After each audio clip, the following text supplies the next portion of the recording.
Bem, a regra 22 é uma regra muito simples, mas importante para a nossa interpretação de um texto bíblico. Lembra, nós estamos falando dos princípios teológicos de interpretação e a teologia ela se desenvolve, ou seja, ela se incumbe de desenvolver doutrinas para nós. Por exemplo, você estuda a doutrina de Cristo, a doutrina de Deus, a doutrina do Espírito Santo, a doutrina da igreja. Tudo isso você encontra dentro de um manual de teologia sistemática. Então, a função, né, da teologia sistemática, principalmente, é desenvolver teologias, é desenvolver doutrinas a respeito de determinados assuntos tópicos. E essa regra nos diz que uma doutrina, ela não pode ser considerada bíblica, a não ser que resuma e inclua tudo o que a Escritura diz sobre ela, sobre essa doutrina. Eu não posso defender, eu não posso crer em uma doutrina, eu não posso considerar uma doutrina bíblica se essa doutrina não encontrar amparo em toda a Sagrada Escritura. O que essa regra está nos dizendo basicamente é que nós não podemos fazer doutrina em cima de um texto isolado, tá? Nós devemos tomar cuidado com isso, não desenvolver nossos ensinos, não desenvolver nossa doutrina em cima de um versículo apenas isolado, e isso nós até já aprendemos nos princípios gramaticais de interpretação. E também nós não podemos desenvolver as nossas doutrinas em cima de conceitos isolados. Ou seja, nós, para afirmarmos uma doutrina, para concordarmos com essa doutrina, para considerarmos essa doutrina ortodoxa, nós precisamos olhar para tudo aquilo que as Sagradas Escrituras diz a respeito de tal doutrina. Se não encontrarmos nenhum amparo nas Sagradas Escrituras, nós temos que rejeitar tal doutrina. Um exemplo disso que eu quero dar para vocês é o exemplo das testemunhas de Jeová. As testemunhas de Jeová, dentro da sua doutrina cristológica, dentro da sua cristologia, a sua mateologia, as testemunhas de Jeová, elas não acreditam que Jesus seja Deus. Para as testemunhas de Jeová, Jesus é apenas o arcanjo Miguel, tá? Ou seja, um anjo, um ser criado. E isso, evidentemente, traz muitas complicações teológicas. Mas o fato é que uma das razões que nós rejeitamos tal ensinamento, rejeitamos tal doutrina, é que nós não encontramos amparo nas Sagradas Escrituras. Você não encontra um único texto afirmando ou mostrando que Jesus seja um anjo, aliás, que seja o arcanjo Miguel. Você não vai encontrar isso. Você não vai encontrar um texto bíblico sequer afirmando tal ensinamento, tal doutrina. Aliás, quando nós olhamos para as Sagradas Escrituras, desde Gênesis, nós já percebemos que Jesus é apresentado já como Deus. Tá? Ou seja, quando nós olhamos para Gênesis capítulo 1, nós vemos, no princípio criou Deus os céus e a terra. Nós temos Bereshit bara Elohim. A palavra usada para Deus aqui foi Elohim. E não sei se você sabe, é uma palavrinha que se encontra no plural. Nós temos uma pluralidade apresentada no nome Deus, na palavra que foi traduzida por Deus na nossa língua portuguesa, Elohim. Bem, tá ok, tá falando Elohim lá, tá plural, não tá muito claro para mim que está falando a respeito de Jesus. Ah, é? Então veja comigo o que diz João capítulo 1. No princípio, criou Deus os céus e a terra, é o que está escrito em Gênesis. João começa também com o princípio e diz: no princípio era o verbo era Deus, o verbo estava com Deus. Ou seja, João coloca Jesus lá no princípio. Lembre-se, no princípio criou Deus.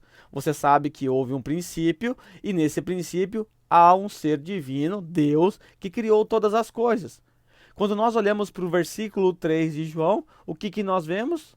João nos diz que ele estava lá no princípio, e João nos diz que todas as coisas foram feitas por ele, por intermédio dele, e sem ele, Jesus, nada do que existe existiria. João nos diz que quem criou todas as coisas foi Jesus Cristo. E quando você olha então para Gênesis capítulo 1, você percebe a palavra no plural e você, por olhar todas as Sagradas Escrituras, você chega à conclusão de que Jesus é apresentado como Deus Criador. Ele é um ser divino, ele não é um mero anjo. Ele não é uma pessoa criada, um ser criado, um anjo criado ou qualquer coisa do gênero. Ele é divino, ele é Deus. Ou seja, a conclusão óbvia é que ele é Deus, por quê? Porque através das Sagradas Escrituras ele é apresentado dessa forma. Isaías 9,6 nos diz: um filho se nos deu, um menino nos nasceu, seu nome será maravilhoso, conselheiro, Deus forte, tá? Deus forte e Pai da eternidade. Pergunte para um testemunho de Jeová quem é o Pai da eternidade. Sabe o que ele vai dizer? É Jeová. Mas o texto bíblico está dizendo: Jesus é o Pai da eternidade. O Pai da eternidade não pode ser criado. O Pai da eternidade é o que criou a eternidade. É uma expressão muito complexa que denota que é um ser eterno, né? Eternidade a eternidade. Portanto, a doutrina das testemunhas de Jeová, e poderíamos citar outras também e outros textos que corroboram com a afirmação da divindade de Jesus, essa doutrina está equivocada e precisa ser rejeitada por nós. Não se trata de uma doutrina bíblica. Aliás, abrindo aqui um parênteses, né, para falar desse assunto, tomem muito cuidado com as testemunhas de Jeová. Eles não são genuínos cristãos, tá? Eles não acreditam nos principais fundamentos das Sagradas Escrituras, da sã doutrina. Eles negam pontos principais, mas aparentemente quando eles vão à sua casa, eles parecem ser simpáticos, legais, e são de fato legais, simpáticos, mas por trás de toda essa simpatia há um tremendo engano, um tremendo erro. Então não trate eles como cristãos, não trate eles como irmãos, porque eles não são, eles são hereges, eles estão afastados da luz, eles se desviaram da ortodoxia. Então não abra a porta para eles. Muito cuidado, porque muitos cristãos podem abrir as portas pensando que se tratam de pessoas, irmãos em Cristo, pessoas boas que falam a respeito de Deus. Já vi muita gente abrir as portas e dizer: não, eles são legais, eles falam a respeito de Deus. Ok, muito cuidado, pois o Deus que eles apresentam ali não é o Deus das Sagradas Escrituras. Você tem que tomar o devido cuidado.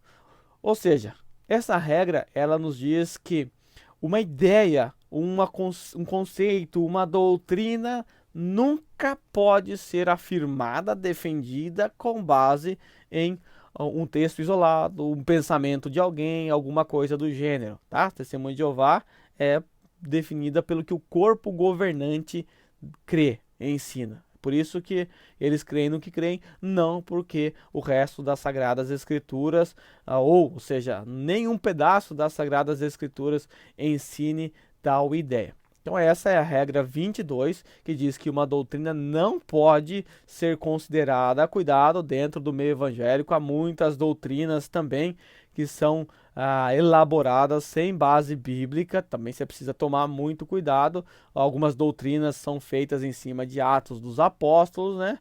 E nós sabemos que nós não podemos criar doutrinas em cima de livros históricos, mas existe aí algumas linhas teológicas que desenvolve toda a sua teologia em cima de Atos, principalmente Atos capítulo 2, é preciso tomar o devido cuidado, tá? Nós não podemos fazer doutrinas em cima de trechos isolados das Escrituras sem encontrar amparo, respaldo em todas as Sagradas Escrituras. Um outro exemplo disso é a doutrina do batismo com o Espírito Santo, tá?